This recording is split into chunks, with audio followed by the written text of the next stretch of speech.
European leaders pledged on Thursday to stand by Ukraine and spoke of a new era of military preparedness spurred by Russia's invasion and Donald Trump's abandonment of what had once been a U.S. ally in Kiev. We want a peace through strength. And this is the reason why I present today to the leaders the Rearm Europe plan.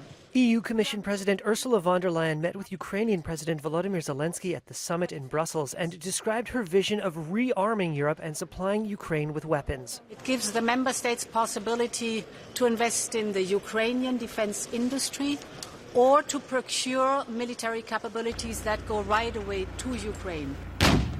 We made a strong signal to Ukrainian people, to Ukrainian warriors, to civilians, to all our families. And it's great that we are not alone. We feel it and we know it. Thank you so much for everything.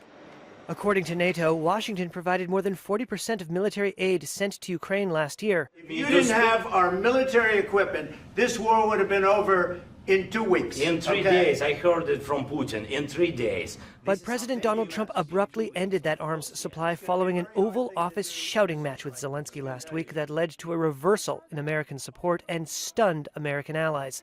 In the days since, that shock has hardened into new resolve, driven by fears that Russia, emboldened by its war in Ukraine, may attack an EU country next, and that Europe cannot rely on the U.S. to come to its aid.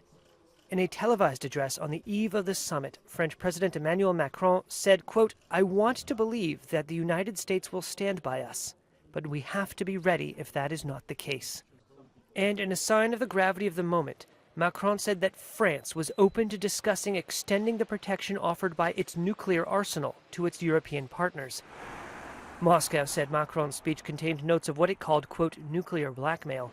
The French proposal was met with mixed reaction from other nations. I think it's a very interesting idea, and we see to this proposal with high expectations because, nuclear umbrella would serve as really very serious deterrence towards Russia. That was Lithuania's President Gitanas Nausėda. Wir sind in der NATO miteinander verbündet. Dazu gibt es. German Chancellor Olaf Scholz stressed the need to keep the U.S. involved.